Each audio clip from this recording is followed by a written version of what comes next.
Hey everybody, it's Master Gallengeist here, bringing you my review for The Amazing Spider-Man issue 18. Now, this is pretty kind of cool cover. It's like, holy shit.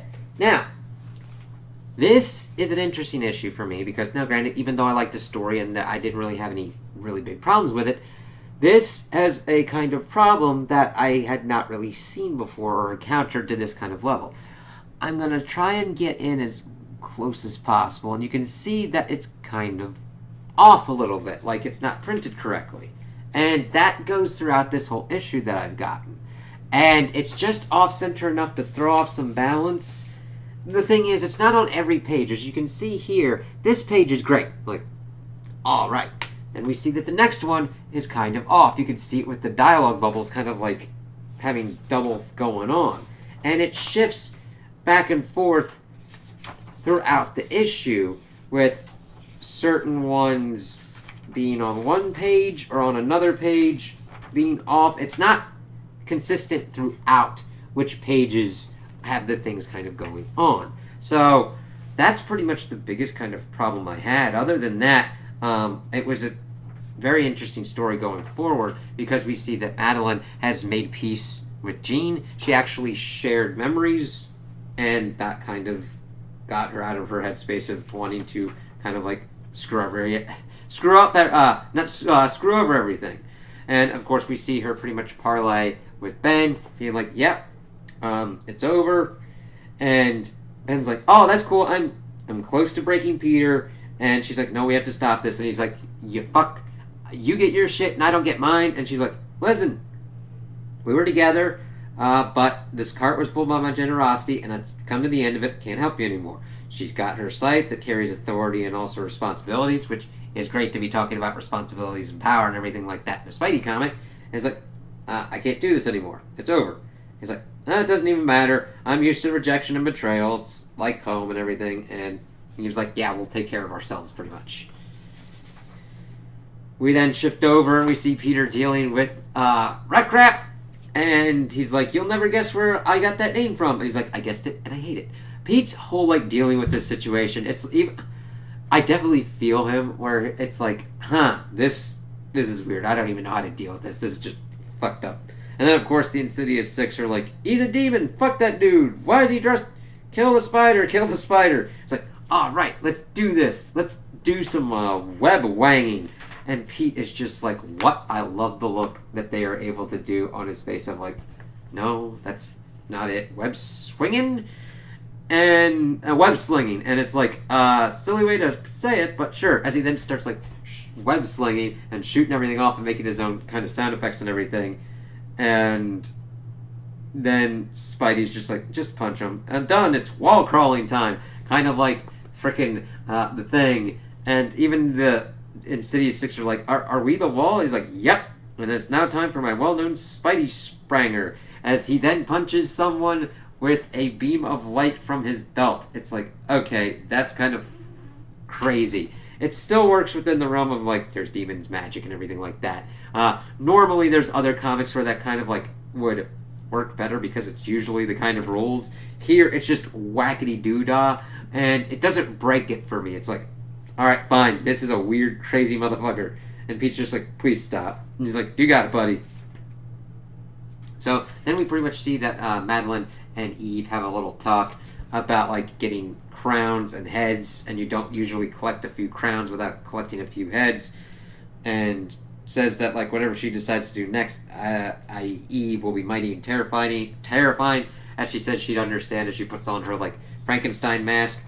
And pretty much just pushes her off a fucking ledge and takes the sight. She's like, don't be so nutty. I let you keep your head. And says that, like, maybe you're powered to someone with a little less responsibility. It's like, yeah, that's usually what assholes say whenever they don't get their way. It's like, you don't need to be this responsible. You can do all this other fucked up shit. It's like, nope. And then we get back to Pete and Recrap, and he's like, listen, dude, if you're going to do sound effects, fucking just pick one, please. And says that he just needs to clear a path out of here. And we see that the one dude was like, it kind of sucks being a fucking giant face like this. As they start moving towards the portal, Jonah pretty much is like, scaring the shit out of people with his yelling. Is like, yeah, they think I'm one of them. All right.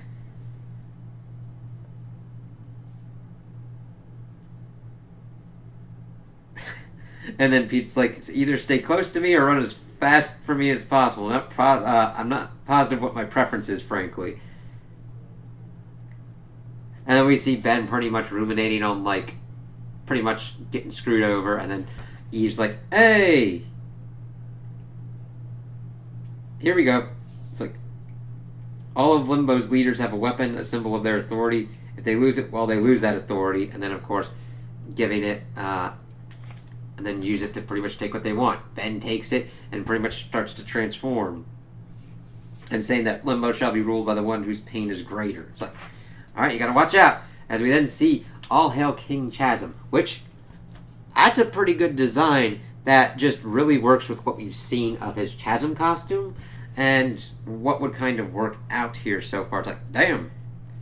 And then we see the demons kind of being confused, being like, they want to go to New York and fuck some shit up, but the Queen's like, you can't do that.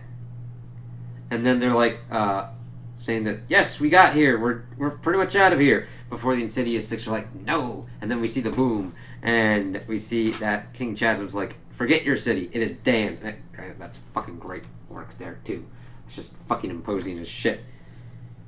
You condemned it to hell when you refused me your soul. Congrats on making yourself even weirder, Ben. But if you want to make this about me and you, let's make it about me and you. As he then flies off in classic Spidey pose, which is awesome. And then he just smacks him away, saying, that's not how a peasant approaches his king. And then, of course, Wreck-Rap's like, that's my sidekick. It's like, you're hanging out with this guy, but I'm the weird one. It doesn't matter anymore. I'm like, yeah, you got like a demon hell scythe, and now you got wings and shit. And, yeah, you're kind of demonic at this point, so, yes. It's not like Pete knew that this shit was going to be going down. Of course, the demons are like, he holds the scythe, let's do this shit. And pretty much Mark wants to march on the overlands. We see Central Park as Pete's trying to get him to stop. Let's see. Saying that he had his chance and now he'll never stop, as we see pretty much a demon kind of castle thing go up through the ground as Pete's like, oh shit. It's funny, he's like, did they leave? Yep, you okay? Nope. So the bad guy is a lot stronger, faster, and has a demon army. No. He has my army, and we ride to take it back. Excuse me, who is that? I love it. We got Madeline there, and like, this is Wreck-Rap. And it's like, what the fuck? He's like, please ignore him. Cyclops, done. And then Madeline's like, will you join us? Us? Us. As we then see them all join together with the X-Men and Madeline Pryor. It's like, oh, okay, that's actually pretty cool. So, I liked seeing that we had repercussions from what's going on in Dark Web, and that Madeline's like, you know what, I'm kind of cool. Ben's like, fuck this shit. And then this kind of moved Eve to be like, alright, you decided to fuck us over, we're going to take your shit, and we're going to do it anyway. It's like, oh fuck. And then that even powers up Chaz into a level that Pete really does have to work together with other people to kind of do against. I mean, granted, it's probably going to come down to, they'll probably get Chasm down to a certain kind of level of regular kind of power as they kind of have to deal with everything going on. So we'll see how that kind of works out. Though, granted, the next, the Amazing Spider-Man issue deals with something else. So I'll probably look into how Dark Web kind of ends and kind of comment on that in the next one. But I'm like, hey, this is pretty good. Crazy, weird shit going on, but I don't think it, like, completely derailed it, though I do want to know what the fuck was going on with Peter in that time thing,